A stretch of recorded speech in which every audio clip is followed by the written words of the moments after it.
Good evening. Thank you, Craig, for coming in. Just as a little background, has been the practice for several of our guests in the past year.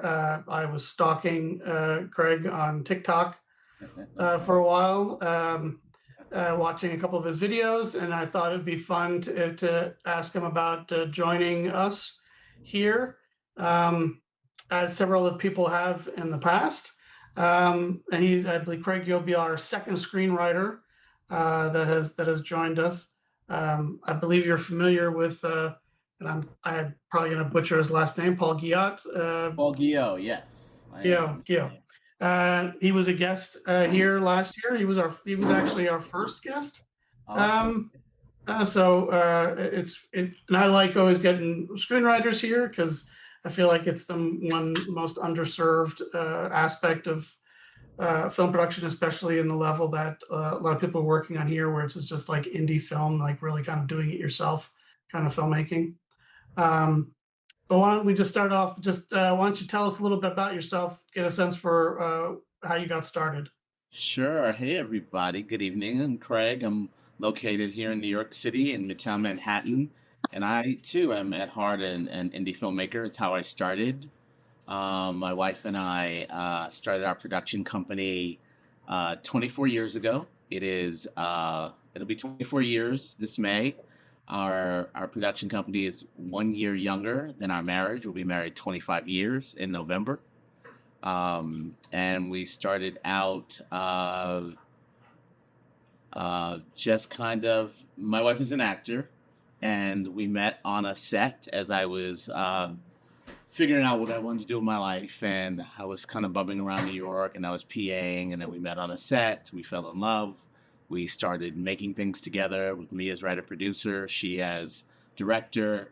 And to date, we have produced, created over 50 film projects, somewhere in there, shorts, features, a couple of documentaries. I've done lots of promo videos, commercials. Um, but at my heart, I'm a writer. So that's how I see things. I taught myself how to edit, which I think is a really important film edit, which I think is a really important skill for a writer to know, because I learned what my writing looked like in the edit, what I was missing, what worked, where I left things out, what I wanted to do better, and that made me a stronger writer.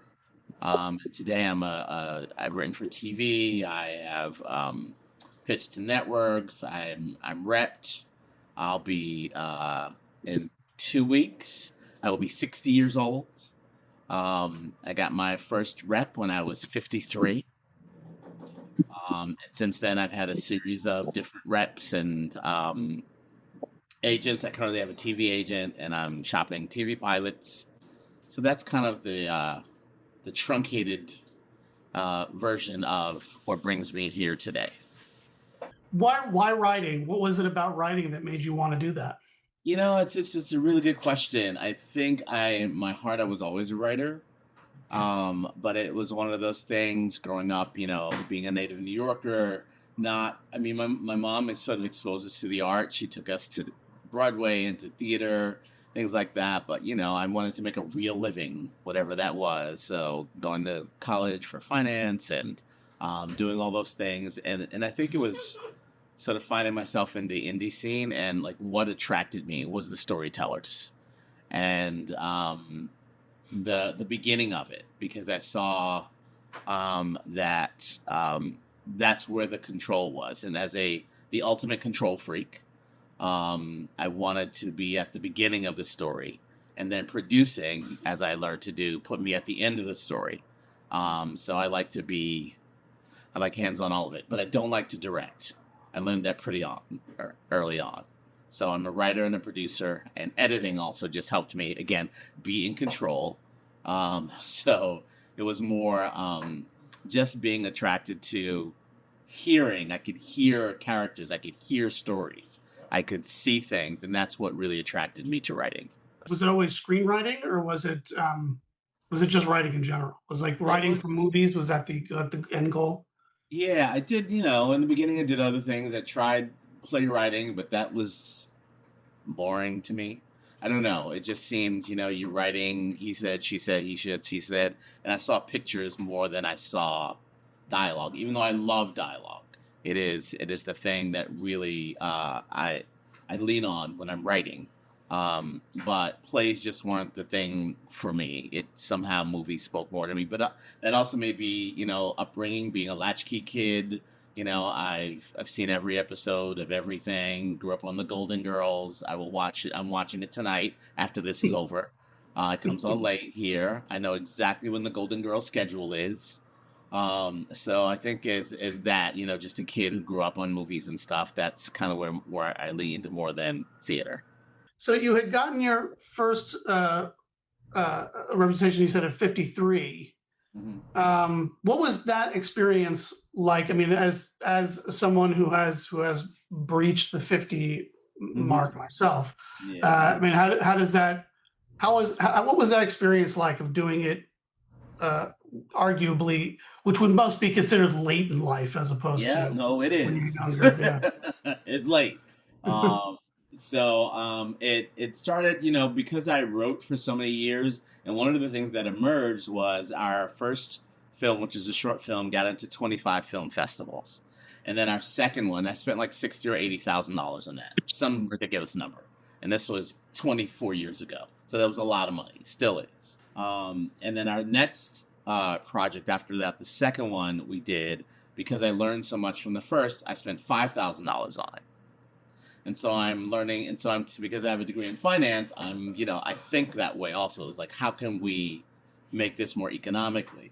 And so what I did after that for many years, which sort of trained me as a writer, which is here in New York, we developed this business in creating short films and reels for actors. So because my wife knew a lot of actors, because she is one, they would come to us and say, "Can you help me write a story? Can you write a story for me? I want to be the lead in something. I want to star in something." And so I created vehicles. So I would have to write something really quick, really fast, starring somebody. So I learned how to write for actors, which is a really important skill set that writers need to understand how important that is to write for something that is dimensional and something that they haven't done before, because that was also important. They were tired of being the girl next door or the boy next door. They wanted to be the lead. So I had to learn how to write for leads. And as that skill set developed, and I'm writing and I can write quickly, that translated into TV. So I took a lot of the ideas I had and then I started to write pilots. When TV sort of kind of became a thing, the golden age, whenever that was, maybe 10 years ago, and it became more accessible in terms of I didn't live in LA. I lived in New York. I was not moving to LA. My life was here in New York. And it seemed like television exploded enough that you didn't have to live in LA. So I started to write pilots. And an early pilot that I wrote did really well. It won a competition. It got me into a fellowship. And from that, a manager reached out to me one warm August evening and said, "Hey, I just read your script. I love it. Tell me what's happening with it." And this is when I was 53, and we talked, and then next thing I knew, I had a rep. So that's really how it came about. I'm curious about the television aspect of it, because as I understand that, you wrote for a show that was streaming Mhm. like about 2 years ago, and you've said you've written pilots and everything, and it made me start wondering, like, I wonder if people still kind of, when they think TV or when they think series, they think network and the Yeah, way things used to be. yeah. But like, for example, the show that you wrote, which now is blanking in my head, but the Terror Lake Drive. Terror Yeah, Lake Drive, yeah, um, that show was a streaming show that was on. It was, from what I saw, it was on one network, and then it jumped to another one, or one yes, streaming service, then went to another streaming service, and now it's on Tubi. yeah, And I'm just curious, like, what has your experience been, or like, what's your perspective on, like, what is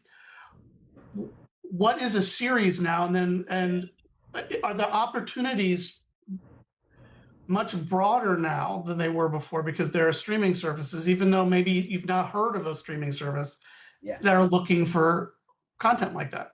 I don't want to say yes. content, but you know what I mean. Yeah, yeah, no, it's all content or content creators. You're making a TikTok or a TV show, you're still a fucking content creator. I don't understand any of that. But this show, right, which I hadn't heard of on a network that I was sort of kind of familiar with, it's called All Black, and it's exactly what it means. It's all black content, and it was an anthology show. It was the third season of it, and one of the reasons I got a shot at it was because the showrunner was somebody I had known from my early New York days. Was it? You said it was anthology. Was that by episode or season by That's season? year by season. Okay. Right. So kind of like the American Horror Story is different every season. So the showrunner of it, somebody I'd known 20 years before. He lived in New York. We saw each other. I supported his earlier movies however I could. He supported mine. And then he moved away to Atlanta, which is where he was living and where the show was birthed. And he reached out to me one day on Instagram.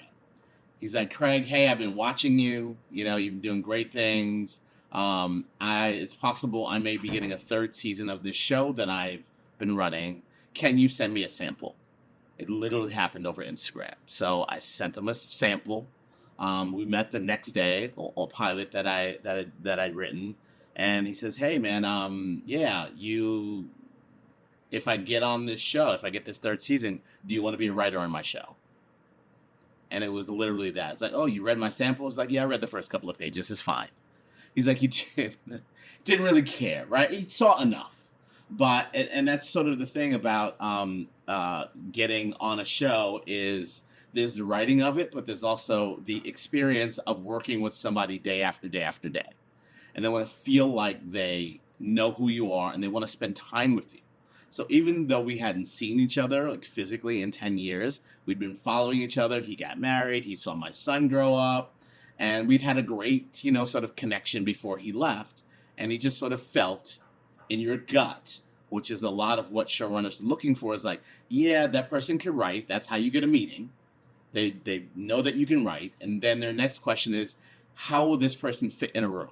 How will this person fit on my show? So in your larger question of what is streaming, what is all that stuff now, because of the way the business collapsed and constricted and merged and all that thing, you can make a show here. Our show, which is on All Black, but was owned by AMC, the AMC, so it was a subsidiary of AMC. So AMC also can sell their content to Netflix, or they can sell their content to Tubi. Now, am I getting any of that? No.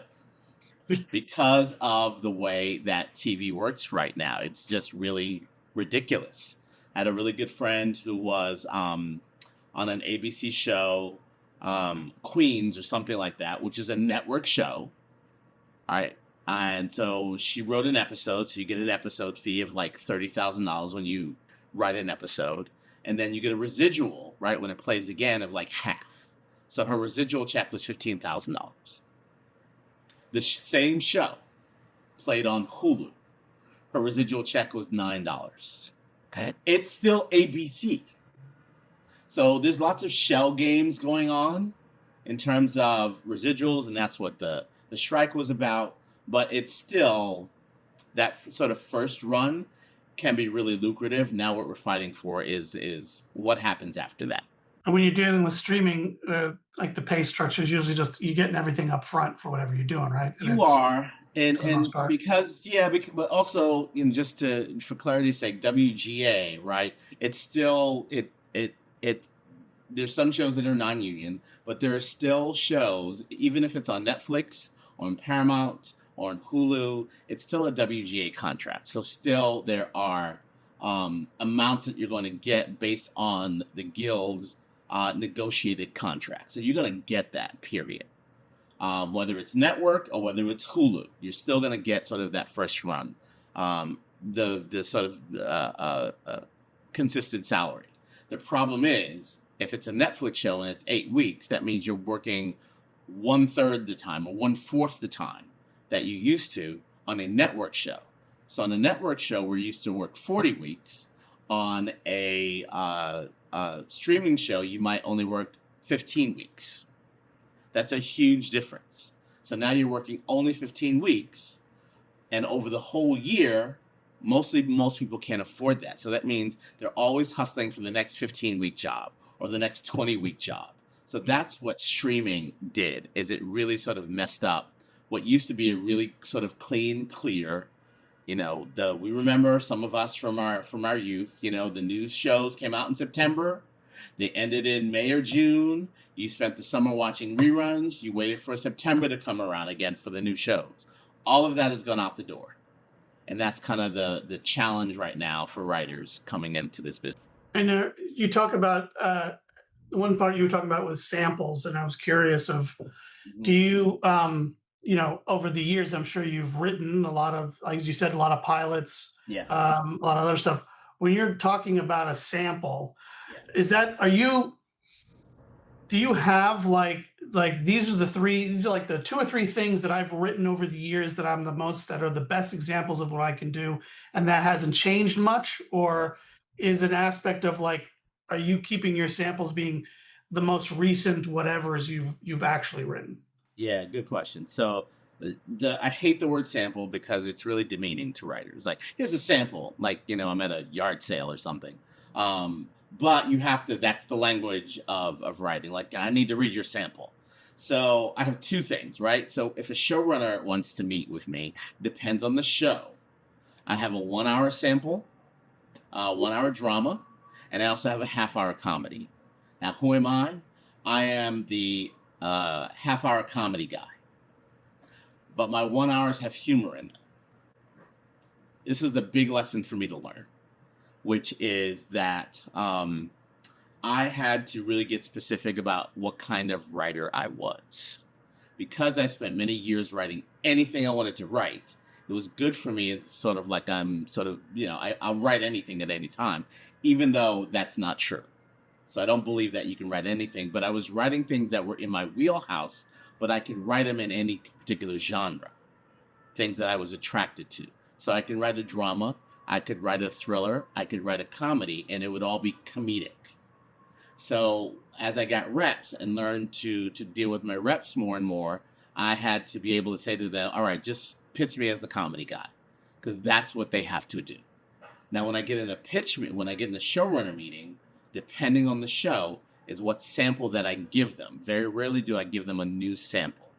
The new samples are for my agent to go out and pitch. So I have my two sort of go-tos when I'm meeting with the showrunner about maybe writing on a show. I send them A or send them B, and that's it. And those are old, but those are what I send. And it used to be back in the day, people would write, if you wanted to do television, you would write an episode of a television show that exists. You'd write one or two. I did that years ago for Star Trek, a long time ago. But from what I've understood, that's not as much the practice anymore. Now it's like they want pilots or they want something original. Is that your experience? Okay, here's the sucky part, right? Good and bad. Number one, I don't have to waste time writing somebody else's show. But if I get on a show, I have to waste my time writing somebody else's show, right? So here's the other part that's weird. They're looking for your original voice. What is your voice on the page? How does this stand out? What parts are you drawn to? Are you good at characters? Are you good at story, world building? Are you good at conflict, right? So a showrunner is looking for something specific, and that to be your voice.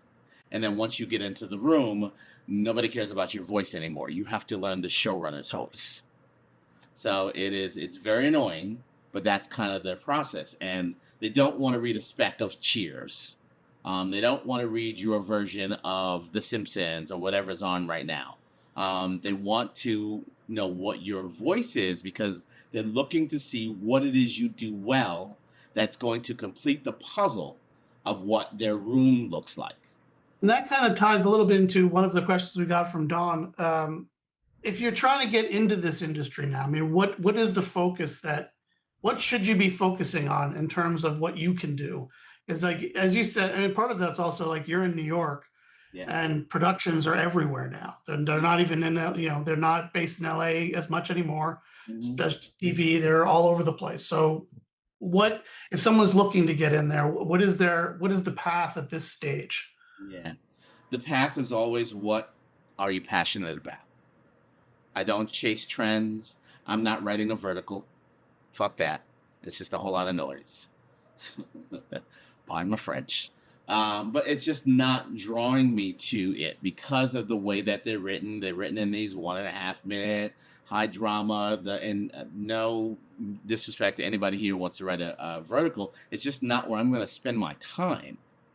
I write what, and the thing that I really learned about my writing is what I concentrate on, what shows up in my writing again and again and again, no matter what I write. And what shows up is, as a man who's been married for 25 years, we have a 21-year-old son. I live in New York. I'm Black. I have this kind of education. I have this kind of family. I write the grounded Black family experience with humor, heart, and humanity. That is what I do. And that shows up no matter what comes to me. But what ends up coming to me, whether it's an idea from me or somebody who's looking to hire me, is it ends up being that thing. So it's somehow drawn to me no matter what. So as writers, you need to figure out, what is your territory? What is the thing that shows up in your writing again and again, no matter what you write? And then what is the genre that you sort of you're drawn to? So what are you an expert in terms of what you watch and what you're drawn to? And then what shows up in that thing again and again and again. And then I guess once you've like, I want to kind of come back to something about that in a second, but when Yeah. you're going to the next step of like it used to be like, you'd query agents, you'd query Yeah. managers, you'd query production companies.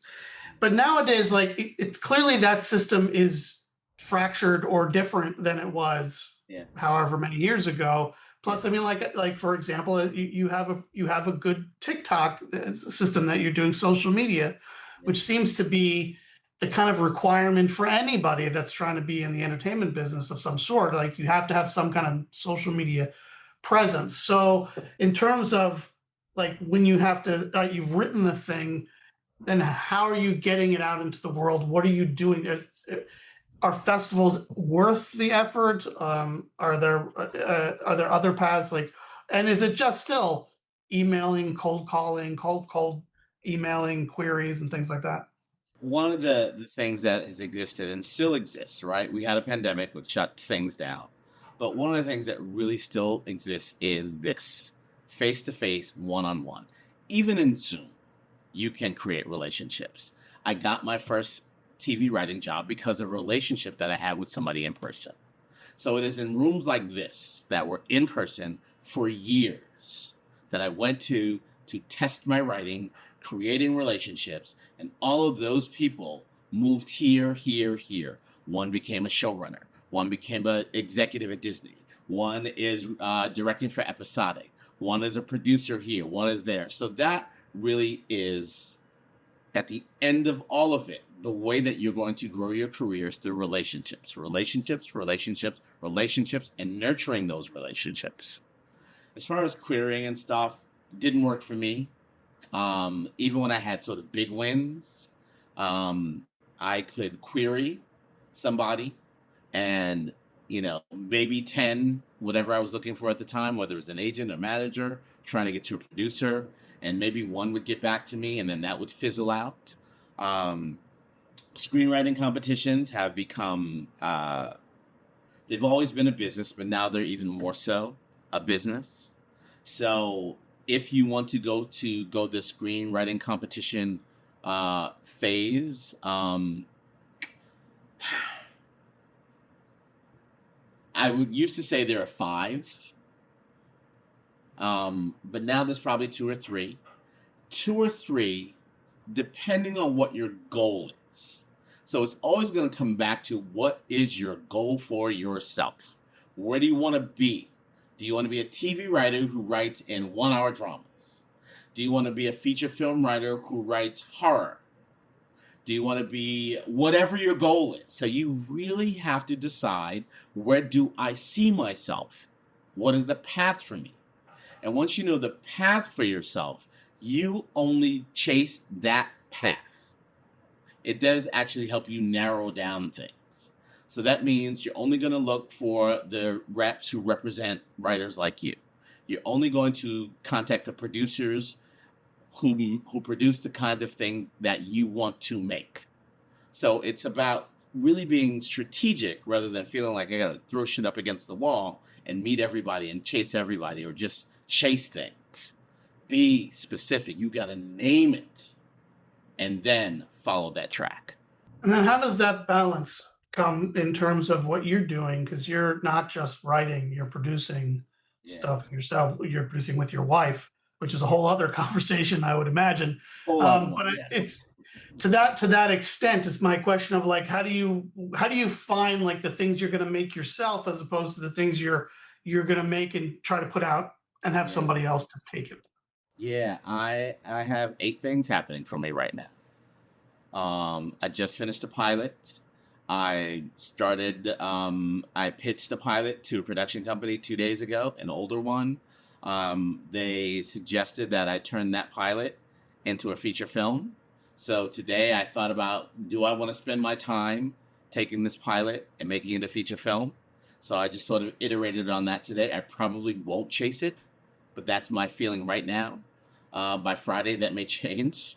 I am raising money for a feature film, for two actually. One that I wrote, and one that I didn't write. So I've been working with those two writers.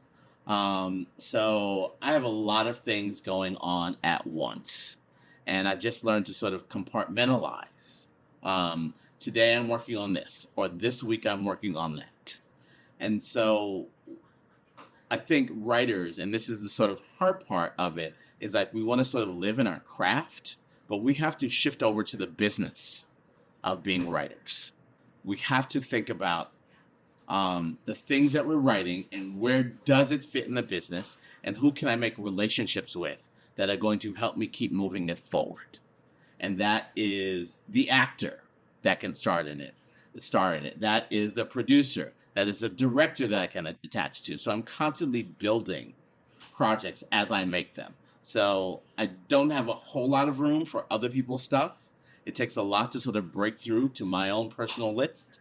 But with that, I also understand that if I'm reaching out to somebody, they also have their own list of stuff. So if I'm reaching out to somebody, there's a producer who that I have been chasing for 4 months to just kind of get a meeting because she said in our first meeting, I love that idea. I would love to jump on board. And we have been texting and emailing and missing meetings for 4 months. But I'm going to keep going because that is the journey. So the hard part of this is that you can't give up on that stuff. And then in between, that's not my only thing. I'm writing, I'm creating, I'm meeting people, I am thinking about other projects. So mostly right now, I work on my stuff and then I figure out all these other things that are sort of in a hopper, when I can make room for it, how I can grow that, who do I need to connect to it, because everything takes longer than you think.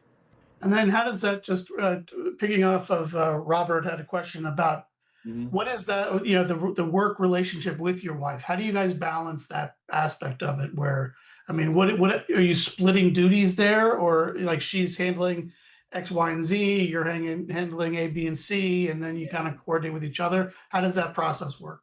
So it's evolved over the years. When we first started, because she's a working actor, she's just started rehearsal on her 10th Broadway show. So she is rehearsing every day. She's learning lines. She's doing all those things. So that means she has less time for my shenanigans. Um, and she usually comes aboard when the money is solidified. As a producer, when I put it all together, then she'll sort of jump in. She jumps in on meetings if she's available. So we've just kind of figured out like our uh, what one likes to do and what one doesn't like to do. She is a producer, but she doesn't really like the nuts and bolts of producing. I love that shit. I love putting things together. I love having meetings. I love raising money. I love the challenge of it. I love putting together crew for the commercials that we've done and things like that. And then when it's directing, she'll say, "Okay," I'm like, "Okay, this project is a go," and then she'll start her work as director and all the things that she has to do. And so when you're doing that producing part, Don was asking this question, and I think it's one that we all kind of play with, is the idea of where are you going to raise that money? I mean, how are you going about that process? Are you finding investors? Is that what you find more successful? Do you try crowdfunding, or does it just depend on the project for you? It depends on the project. I did crowdfunding once years ago. That's not fun for me to sort of do all of that because that's a whole nother job. I rely a lot on personal connections and relationships. Introduce me to somebody you think would love this project. And so that means lots of lunches, lots of Zooms. It is putting together pieces. And the thing that I think I've learned about raising money is that one of the projects that I have is called Hanging by a Thread. It's essentially about a man who suffers from bipolar disorder who doesn't believe in taking medication. And when he discovers that his 11-year-old nephew has been diagnosed with bipolar disorder, he kidnaps him to show him a life free of pills. Right. So I always have my log lines ready, right? I'm always ready to talk about what I'm working on, and it's succinct and it's clear. I do a lot of work on those so that I can have a conversation about that at any time with anyone. What are you working on, Craig? Boom, that log line's going to come out if I know they're a feature film. If they're in TV, what are you working on? Boom, I'm working on this TV show called Petty is My Love Language. It's a half-hour multicam. So the title still makes me laugh. So I'm always ready to talk about what I'm working on, which is the muscle that writers have to exercise. You got to know what it is you have in the chamber. And as far as chasing money, because you don't know what anybody's going to be attracted to, you're just having conversations. And one of the reasons that this producer that I've sort of been texting and in contact with, but she's all over the place working on her own projects, is we had a lunch. A friend of ours, it's a friend of mine and hers, introduced. She's like, "You two are great. You should meet each other." And we looked each other up. And she knew 3 people that I knew, and I knew 3 people that she knew. So we're like, why have we never met? We're both from New York. We both grew up here. We had a lunch. And I pitched my project called Hanging by a Thread. And she sort of went cold. Not cold. She sort of just went blank. She says, "My ex-husband has schizophrenia. It's one of the reasons why we got divorced. I believe wholeheartedly in talking about mental illness in movies. I did not know that before I met her. And that's one of the ways that we connected."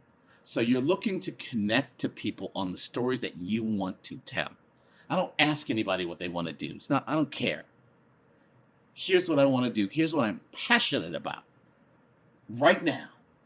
And that was one of the things I had to learn to do because I'm a New Yorker and I'm a cool motherfucker most of the time. I was sort of even keeled about things. Like, yeah, I'm cool. I don't want to impress you too much with who I am and what I do. So I'm just going to be cool about it. I had to learn that didn't sell. I had to show people what was really, really important to me that I'm working on, that I'm looking to build this coalition for this movie, and this is going to make us a lot of money. Or at least enough. No films make money. When you've gotten some of these projects together, picking up another question from Robert. What's the involvement after that? I mean, for the most part, like when you're doing your own things, you're presumably further involved in the actual production. Yeah. How do you balance it when you've written something, hey, somebody wants to make it, and now it's out of your hands? Yeah. Do you wash your hands of it and you let it go? Yeah. Do you have is that a process for you of like having Oh to God, yes. put that out in the world? Oh my God, yes. Yeah. That was a big evolution for me over these 25 years, was learning to go, done. It's not mine anymore. As the writer, I always tell people, sometimes I'm the writer and the producer on a project. And then when it's written and we get funding or it goes into production or whatever it is, I, as the producer, fire the writer. I'm like, you go away. Because I know that writer's kind of an asshole. And he'll be on set, be like, hey, that's not what I wrote. So I had to learn how to divorce myself from the process. And in that, if there's a problem on set, it's like, oh man, we need to fix this scene. It's like, all right, hold on, let me get the writer on the phone, but just let me tell you, he's gonna be a real jerk about it.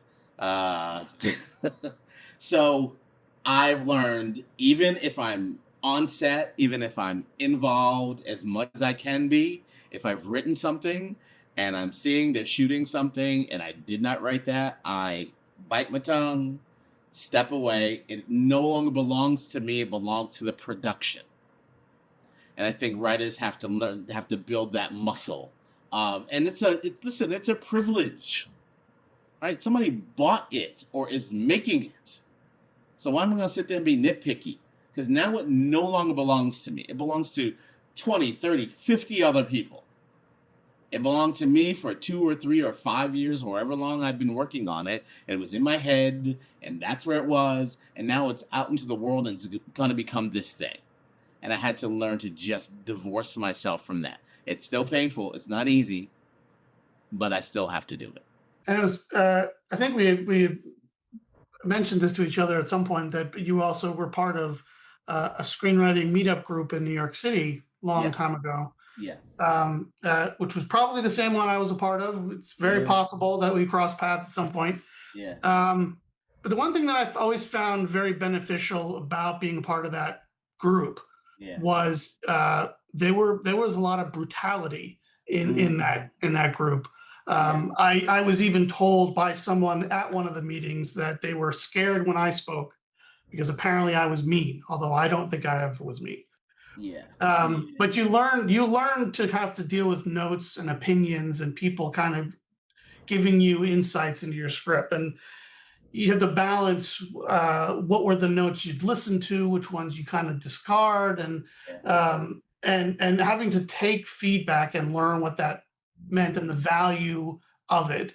And I'm just curious, in terms of your experience, what has been that process for you of opening it up? Because I think it's one mistake that I feel that other people who I've seen their scripts or I've talked with other filmmakers here, or when I say here, I mean in the Lehigh Valley, that they clearly aren't getting feedback on these scripts. Like they're not showing it to people. They're not letting people read it because of the way the scenes are working, or way the characters are, or whatever.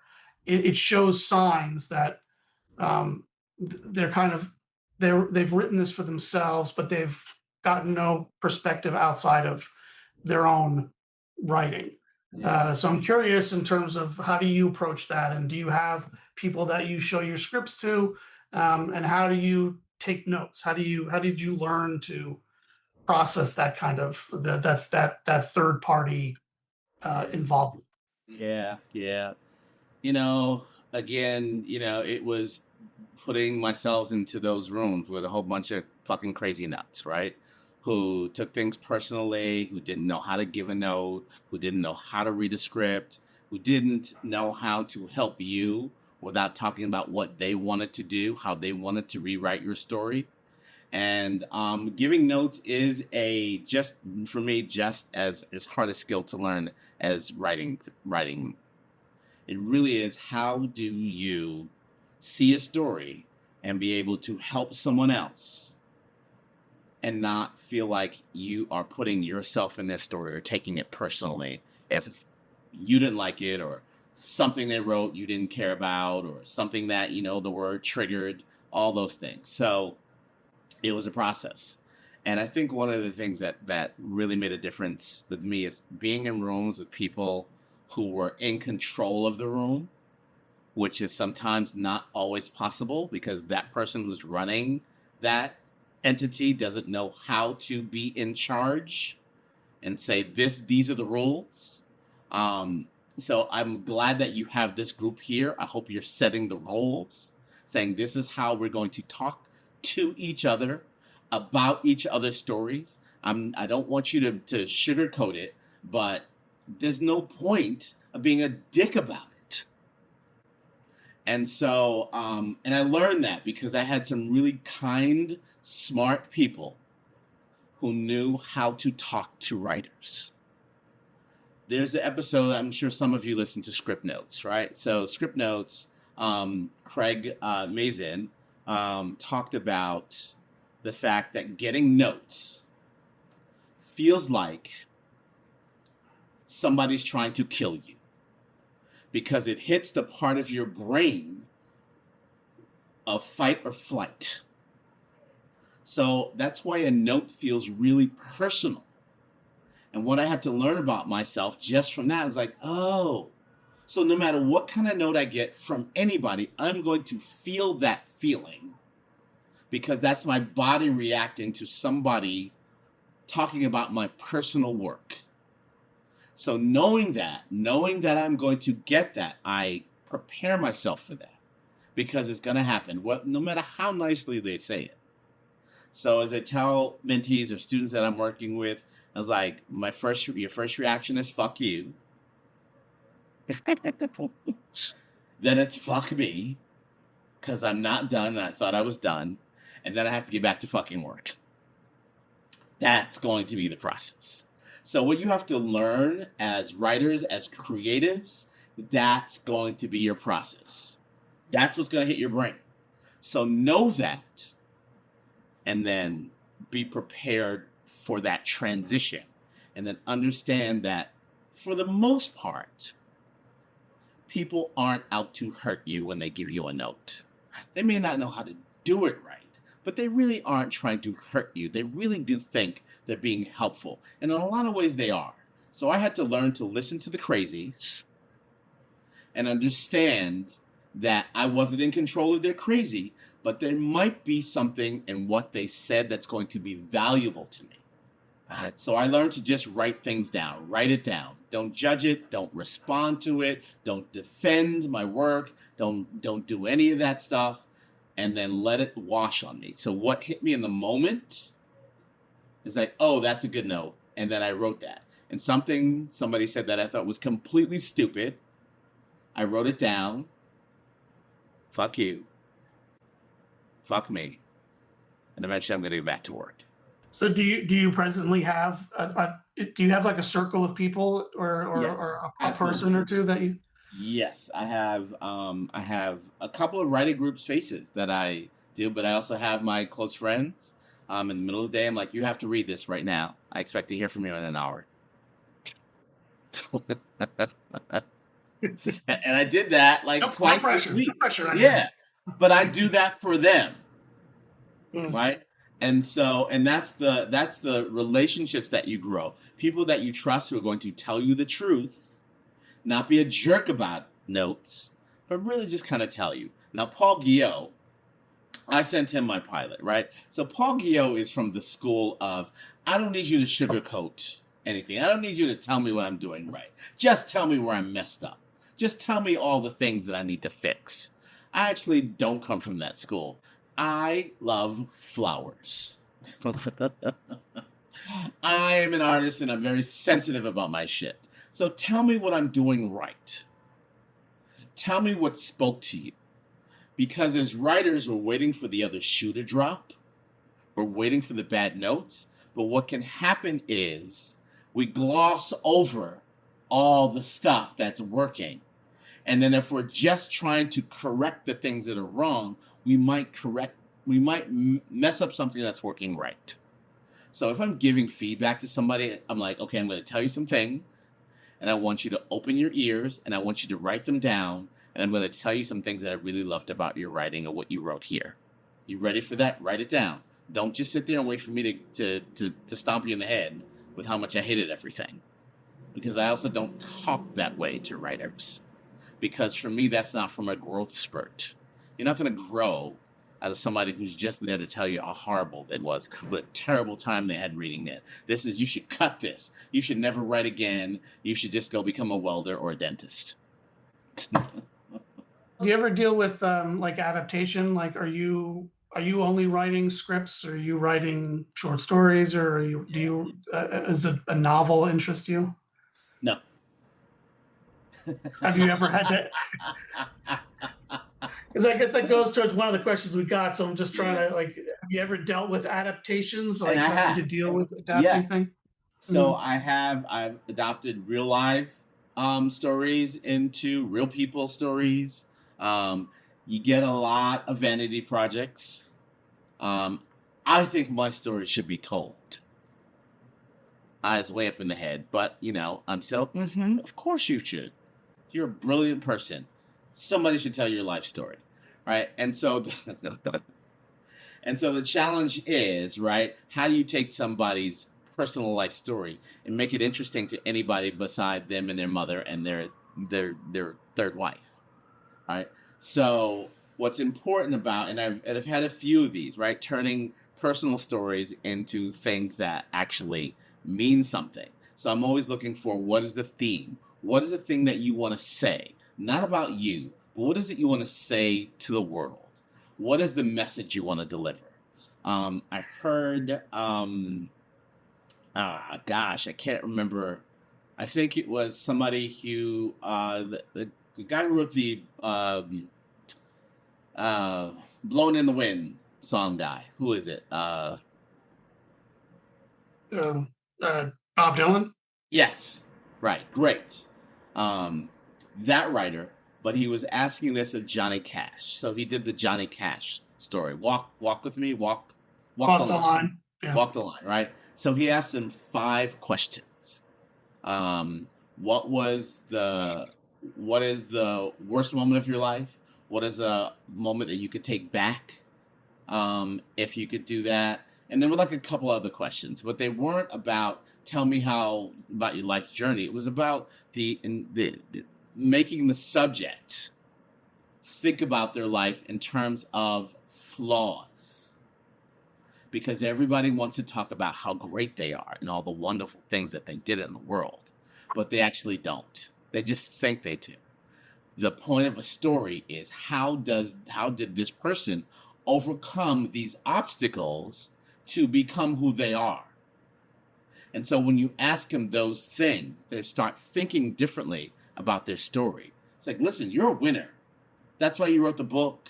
That's why you, whatever it is that I'm basing this on. So you've already won. You've won life. I'm not here to talk about how you won life. I'm here to talk about how you got to the skill set that you have that made you a winner in life.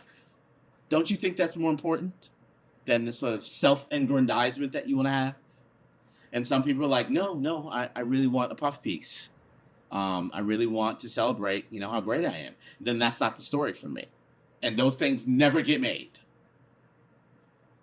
But the things, the stories where you can talk to somebody about, you triumph. What did you do? What did you learn about yourself? And so when those stories come to me, whatever it is, those are the things that I think about in developing it. And I'm curious in terms of how, like, when you're talking about adaptations, there's that balance between these days, like, what's IP and what's not. Yeah. Like if something has already existed in another form or another. I mean, Yeah. has there been an occasion where you've thought like, oh, this might work if I turn it into a book that Yeah. then can be maybe it becomes more attractive? Has that kind of Yeah. conversation come up for you? Listen, yeah, it does. And I get to pitch on lots of things. Not lots of things, but I get to pitch on things. Um, my agent will say, "Hey, can you send me that half-hour comedy, that family half-hour comedy that you wrote? Because this streamer, this production company is thinking about making a half-hour comedy, family comedy." So I get the meeting. It's like, yeah. So, and they read my pilot. It's like, we love this, love your voice. So we bought this article, or we bought the life story to somebody. We want to turn that into a half-hour comedy, family comedy. I'm like, well, what about the one you read? That's mine. That's ready right now. No, because of IP, because they've already purchased it, because the higher ups still believe that IP, if there's an audience for it, that will help them when it goes to sell it, they'll reach out to that audience. That's why Reese Witherspoon started her own book club. That's why she built an empire, $1 billion empire, literally, just on books. on making things that were books, because she was smart and she did that. That's why everybody's got a book club now, because they are creating IP. So there's still some value to that, but also still understand that things still peek through. There's still room for original content. There's still room for an original voice. You may have to write on other things or get hired for other things. And once they learn your voice and trust who you are, they'll be like, okay, what do you got? Andrew, what do you got that you've been working on for 12 years or that you wrote 15 years ago? The other aspect of it is the balance between being your own creator, Yeah, like if in the creator economy that we exist in yeah, now. I mean, people are yeah, like themselves. There's the celebrity, or they're always making things on their own. Do yeah, you think? I mean, you've been doing this, you said, now for like 20 years, and a lot has changed in that yeah, period of time.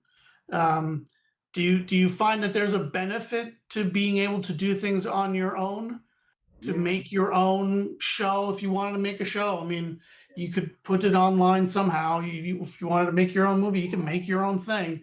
Is there strength in that? yeah, And then kind of using that to build into something. I mean, because you're kind of doing that. yeah, Um, uh, uh, I mean, that's probably the biggest significant change in the last 20 years, is yeah. the ability to do that. And do you think that's been a benefit for creative people? 100%. Right. First of all, you've said this word a few times. Balance. Just forget balance. It doesn't exist. Right. You have to go where the energy takes you. You have to go where your passion takes you, and that does not involve any kind of balance. I let go of that. That's got to be balance. Um, the strongest position you will ever have is making something. So, whether it's a short film or a feature film, I do not believe in making your own TV show. I don't think that will ever serve you. And that's because of the distribution mechanism required. Now, is there an outlier? 100%, right? But here in America, maybe overseas, because a lot of projects are funded by governments. So you can make your own TV show and have access to distribution. But here, the way that we do TV, which requires a large distribution, right? Whether it's Netflix or CBS, or having access to somebody who's going to do all that marketing for you, it just doesn't pay. You will almost never recoup your money from what you're putting in. But also, TV, and this is a little bit of a side, and I'll get back to your main question. TV, still because of the way it works, is about development. It's actually not about making anything. I have meetings with production companies who haven't made a new thing in 10 years, but they're still being paid by Amazon or CBS or some productions. As a production company, they're getting, $2 million a year to sort of keep things up. And their job is to keep acting like they are in active pursuit of making something. And because of that, there are lots of things that live in sort of perpetual development. But you'll get paid as a writer. It won't show up anywhere. I've gotten paid for things that you will never see, because it actually wasn't their intention to make it. It was their intention to keep acting like they were going to make something. It's like, oh, we almost got close to something with that one. But because the slots have shrunk in terms of what goes where, and last year, some network might have bought 30 pilots. This year, they've only bought 10. And out of those, only 4 made it to the air. So, in terms of us as creatives, you will always benefit by making something. So, if you make that low budget feature film, if you even make that really great short film that has been on your mind, as long as you can do it, you're not spending, $80,000 on it. I would always lean towards making something. It just also changes your mindset around yourself as a creative where you're not walking into a room with the script going, hey, can you, can you make something? And I just want to open it, want to open it up as much as possible to any questions anybody has. But I want to circle back a little bit towards what you kind of were talking a little bit at the beginning, about the short films, and I'd seen this a lot on TikTok in the last couple of weeks. Yeah. People kind of saying, are short films still worth making in 2026? And do they have value, or should you do it? And so I'm going to put that question to you: do short films have value to be made? Yeah. And also, you talked about spending a lot of money on shorts. Yes. What is your feeling on the kind of money you spend on a short now? Yeah. All right. So if you're going to make a short film, why are you making it? It's not a calling card. Forget that mindset. We're not calling cards. We're making movies. It is not a proof of concept. I personally don't believe in proof of concepts. I've seen too many fail. If you're going to make a short film, make a complete story, beginning, middle, and end. So if you're going to do that, as the creative person, what is the skill set that you want to practice? So if you're a director, you're going to make a short film to show to yourself, I want to direct, and this is the thing I get to do. This is the thing I'm going to pay for.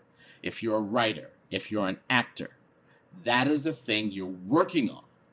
What I've seen too many times is someone says, I'm going to do a short film. It's a proof of concept, which means it's not beginning, middle, and end. So it has no value. They're like, well, I want to be a director. But because they've raised the money, because they've cast everything, because they've asked all their friends, they haven't picked the right people who are going to give them the space to do the thing that they said they wanted to do, which was direct the film. So if you're going to direct something, make sure you're building it, whatever that short film is, 5 pages, 10 pages, 15 pages, no more than that. And make sure you build into the process your ability to direct it. That means you have to have the right first AD. You have to have a producing partner who's going to take everything away. So you get to visualize, you get to previs, you get to do storyboards, you get to go on scouting location with your DP. And when it's action, that's all you're doing is directing. You're not running the CVS to get slippers. You're not running the Costco to get juice. You're not doing any of those things. So whatever your skill set is, and the thing that you really want to do in the world, make sure you are doing a short film that allows you to do that. Anything else is a waste of your time and money, because you're not going to be able to do the thing you want to do. How much should you spend on it? Depends on where you are, depends on the film, depends on a lot of things. Right now, I don't think I would shoot a short film for more than $10,000.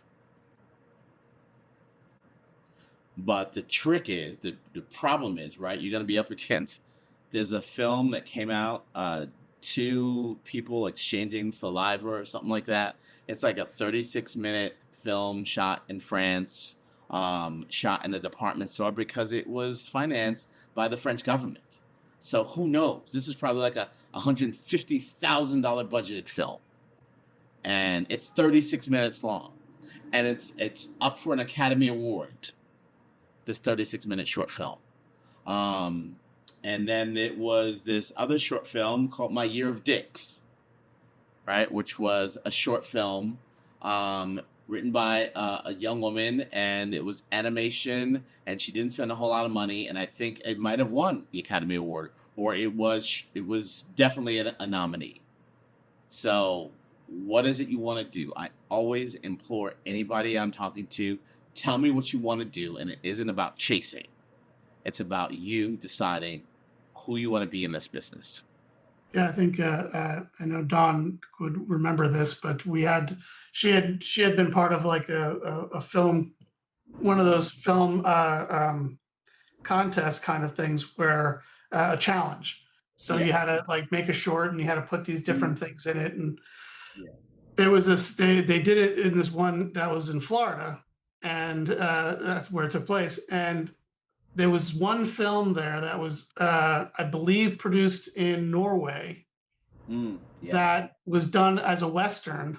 Yes. Um, and it, for the most part, adhered to all the rules, but the whole thing was a one take challenge. Mm, That was like the crux of the process.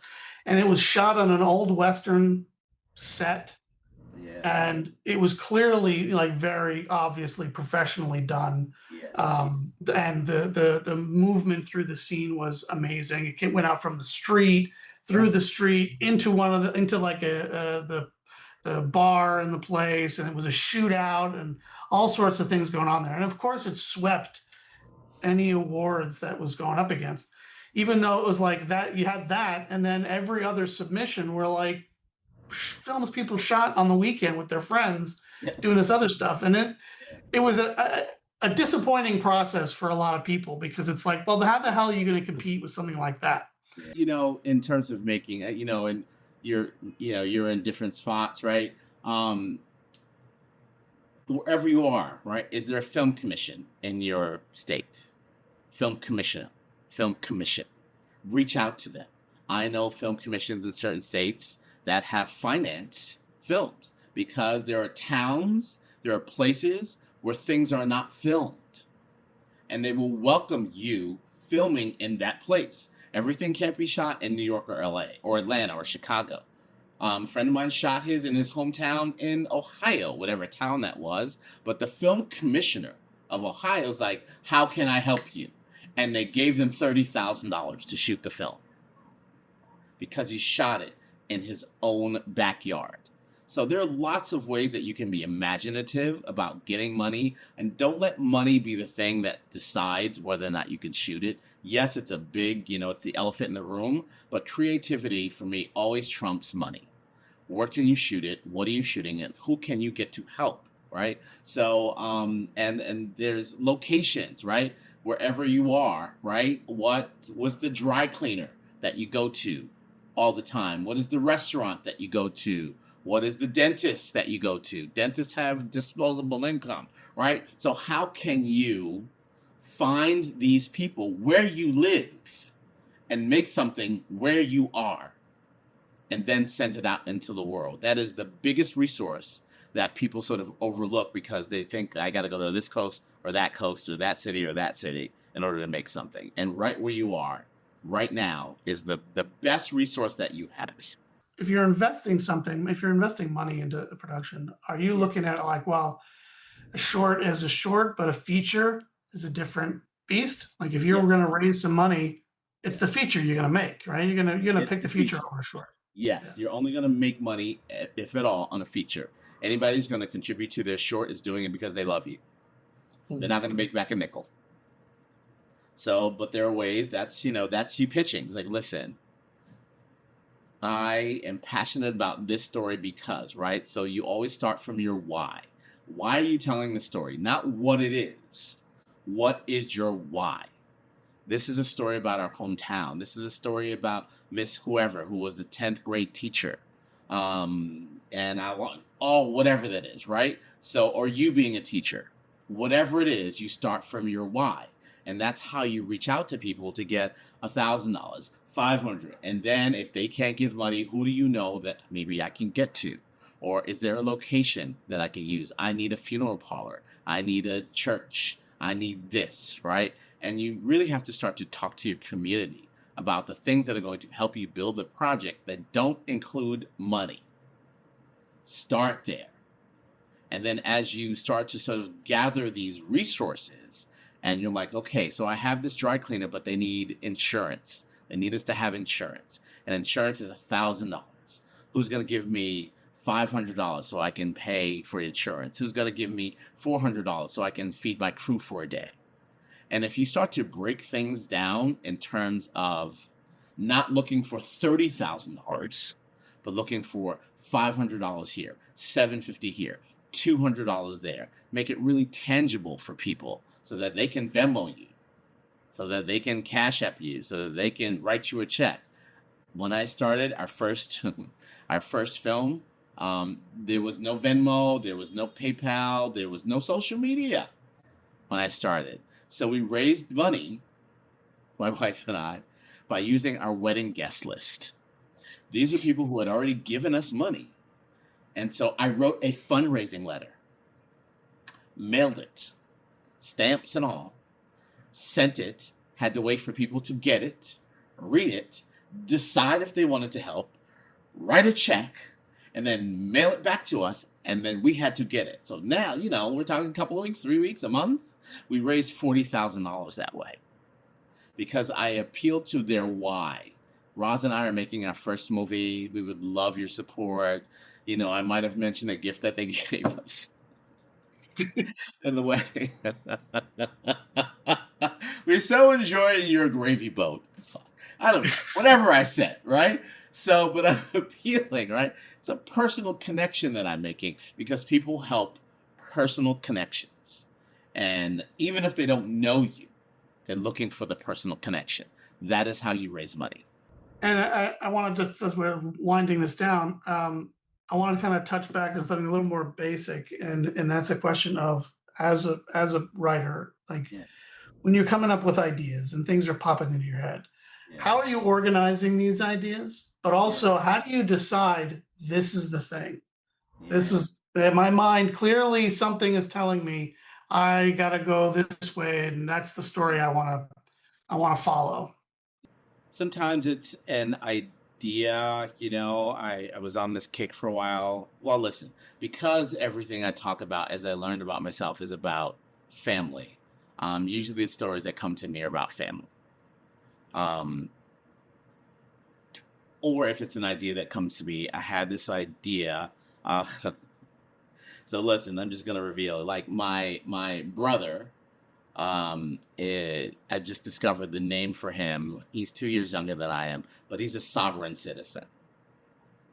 So that means he doesn't really believe in government. He doesn't believe in, he doesn't have a driver's license because how dare the government ask him to have a license to drive. Doesn't believe in paying taxes, doesn't believe in a whole lot of things, right? Uh, lives on a farm that he may or may not own. He just kind of moved in and it's messy, right? So, and so he got pulled over, a couple of months ago for driving without a license, and he's been locked up since. Because, he also pisses off lawyers because he doesn't believe in courts. It's a lot of fun for me. So, right? So, I'm like, story, right? So this is the initial. Because why suffer through it if I can't make art about it? Him calling me and asking me for bail. I don't answer the phone. So, so now I'm thinking about this next thing I'm going to write, whether I'm going to make it like my friend said, you should make it like an espionage thriller. I was like, ooh, that would be cool. So I'm iterating on that as I just finished up my half-hour multicam that I sent to my agent this morning to read and see what he likes about it. So I used to say I was not good at ideas, but I stopped sort of talking negative to myself. I am good at it. It's just like what's going to draw me to it? What's going to excite me? What's going to make me laugh? Sometimes it's a title. Sometimes it's my brother. And I know if I react that way to it, if it amuses me, that's the thread I'm going to follow. So you got to think about like what in your life, whatever it is, however it is you react to things. Or if you write horror, what scares you? If you write thriller, what excites you? And think about like the movies that you love. We're not creating anything new. We just aren't. We're all inspired by everything we've read, watched, listened to, people in our lives. Is there somebody interesting that you've come across? Somebody in your life, family member that you're like, that feels like something. And then I just start to write it down, right? Either I write down it, I open up a document, I write down something. I'm going to tell a story about my brother getting pulled over and ending up in jail at 58 years old. I'm like, bruh, really? How old are you? Now you want to start this kind of life at this age? Really? Um, and and then I just started to write things. Who's my main character? And then I just start to think about like what's in the world. Where are they? He's upstate New York, and he's there. What's his fight? What is his personal situation? He has a girlfriend that he broke up with. He's got 10 dogs. So some of this is real life.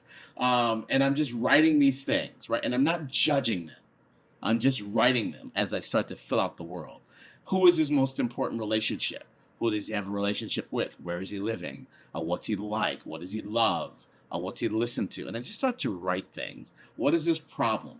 What does he want in the world? That's always hard for writers. Like, what does your main character want? Not feelings. What do they want? He wants to be a sovereign citizen that can do anything he wants, and he wants to be mayor of his town. And I just made that up just now. I don't know if that's real, right? So now I'm doing what writers are supposed to do, which is make shit up. And because I have exercised the muscle of making things up, whether I'm pitching it or writing it, I take the real life thing, the basis, the thing that made me laugh, the thing that interested me, and then I start to make things up. So instead of upstate, he lives in Greenland. Or instead of 10 dogs, he's got 10 llamas. Whatever it comes to my mind, and I just write things down. And so I can look at an old document of something that I finished, and I can see all the things that I wrote down that absolutely have nothing to do with the story it is now. But writing it kept me going. And that's the really important part of this process, is writing it down. Writing it, not judging it. So whether you spend 10 minutes a day writing down things, just writing down things at that beginning, don't judge it as, oh, that's good or that's terrible. Of course, it doesn't make any sense. It doesn't make any sense because you don't know what the story is. But you can't stop yourself. You have to keep writing it and writing it and writing it until it starts to take the shape. So for me, it's also knowing what the ending is. And the ending is he wins mayor of Greenland, which is probably not a thing, but I don't know that yet. Right? There may be a mayor of Greenland. So I'm constantly like thinking, all right, he starts here and his goal is this. Now, how does he get from A to Z? And I have sort of worked the muscle where I'm not afraid of that process. I don't stop myself. I might take a break for a couple of days because I'm working on something else or doing something else, but that story's still living in my body as I'm creating it and thinking about it. Oh, he's got a girlfriend. Oh, his mother's still alive. Oh, this is a thing that's happening. This is the antagonist of the story. This is the lawyer that's trying to shut down his business. He has a business. What kind of business does he have? So I'm constantly, the mind is going and I'm writing it. I have notes in my phone. I transfer them to the Word document or the Pages document. So don't be afraid of your thoughts. Write them. It's really important that you write them and not just walk around thinking about them. I was curious, as you were about to say that, are you all digital, or do you do any, do you have like a hand, do you write in a notepad, or do you just write whatever is available? Yeah, I usually, if I'm on my phone, I'll like, type, but it's digital. My best friend walks around with 8 notepads. I'm like, what are you, a professor from the 40s? What are you doing? He's like, but he's tactile that way. He needs to write it out. And although I make fun of him relentlessly, he's like, leave me the fuck alone. This is my process. We've run out of questions for Did the I night. answer all the questions in the chat? I know there are a bunch I think of for the most part, I think we hit on everything that was in there. I think we touched on all of them, so I don't think we passed anything up. So if I just want to really greatly appreciate you coming and chatting with us. It's always very helpful. And like I said, I mean, I follow you on TikTok, and I always find that your videos are always informative or entertaining one way or the other. So I'm grateful that you were able to get some time and share some of that information with everybody here. I appreciate that. Thank you and I just want to just one little thing, right? And this is, I usually start with this, but this is a business of relationships, right? And relationships start here. Relationships start with, you all know each other, but I don't, right? And I've seen the people who have sort of stayed with me this whole thing, right? And who knows where we'll meet in the world. And you'd be like, hey, Craig, hey, man, I I was on that Zoom with you with Mike and your group would be like, really? Were you? I don't remember you. You know why? Because I didn't see your face for an hour and a half. And if you have a guest moving forward, relationships in Zoom world start here. So let people get to know you if there's a guest, because that's how you build relationships. Even here, we might meet at a festival, we might meet at a screening, we might meet in some other Zoom room, and you're gonna be like, "Don't you remember?" It's like, I have no idea who you are. So that means you gotta start all over again. So moving forward, when a guest shows up, don't hide in the bedroom. Hi, Jeffrey.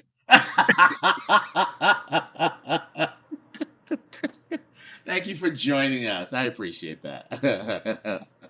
Well, that's a Sometimes- call, Rick. Rick would probably be on camera, but you wouldn't see him anyway because he's in the witness protection program in his room. That's the line I use all the time. Like, I was like, listen, I know that you probably can't reveal who you are because you were in the mob, but just let me see you for a minute, and then you can go back and make pizza, whatever you're doing. But I think it's writers, we're sort of naturally this facade, this Craig here. I am a practiced extrovert. As soon as this shuts down, I'm gonna go lay down on that couch. I'm gonna turn on the TV, and I'm sure there's gonna be a Law and Order that I'm gonna watch for the next hour, because I'm gonna shut it all down. This became important to me being a writer, which is being able to have a conversation, and that is a practice. It did not happen naturally. And now, because I go to film festivals, because I go to competitions, people invite me places. I speak at colleges or whatever. I speak here in Zoom. People invite me. This has become Showbiz Craig. So Showbiz Craig is going to shut this shit down in about 2 minutes. But it's really important that you not only, that for you as writers, practice with each other. Introducing yourself, saying hello. I have a couple of mentee groups, and every week when we log on, I'm like, tell me about yourself. And they got to do it in 30 seconds. Hey, my name's Charles. I'm chilling in my bedroom right now. I'm laying back on my couch. And I'm a fiction, I'm a sci-fi writer. I write psychological horror. I'm currently writing a feature about a man who is a sovereign citizen who holds a courthouse hostage until they give him his passport that will allow him to leave the country. You go, Right. Craig. You got to be able to do that.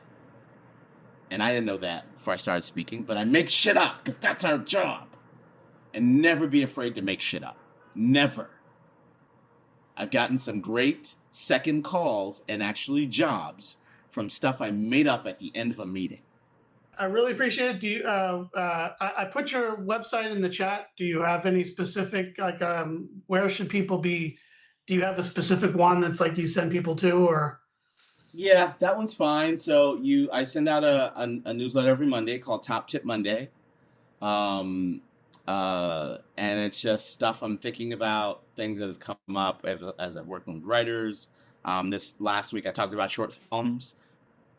Coincidentally, this past Monday I talked about short films. I sent some examples of short films just because I want writers to start thinking about themselves as creatives, not just people who sit and write and then ask me, like, what do I do with it? I want you to start thinking about how you can really become the business of being a writer, not just the creative of being a writer. And that is, where can you put your work in the marketplace? What producer can you connect to? What actor can you connect to? What director can you connect to? How do you get an agent? All that kind of stuff that I learned, but also just by going into rooms and talking. My favorite film festival, I'll just give you this. Anybody been to Austin Film Festival? Okay. Um, the only one that I would ever recommend is Austin Film Festival, and not actually even because of the film festival. It's because of the 4-day conference. So it's not cheap. It's every October. It costs a lot to get there. They're coming for your pocket. Yeah, other than yours. What's yours, Dawn? Route 22 Filmworks, we have our film festival. It's our fourth year that we're going into in August. All right, So awesome. yeah, Yes. we're So Route, yours, and Austin. Those are the only two that I would recommend. yeah, those are only two. We'll go with that. Thank you for the correction. We're gonna highlight that testimonial. Thank you. um, and it is because of the 4-day conference. And the 4-day conference allows you to go and be in community with writers. That's where you make relationships, right? I've been twice, and I still have friendships and relationships from people that I met there. And that's going to the bar, going to all the different events, and just being in community with writers and not feeling so alone and isolated. And that's really the reason that I came here tonight, because I love a person that says we should meet and not be alone and be writing in isolation, to have an outlet, to have community, to have people who will read our things, however the group works. This is a really important part of the process. Well, I'm really grateful you were here today, and thank you very much for joining us. I appreciate it. Thank you for We inviting all me. appreciate it.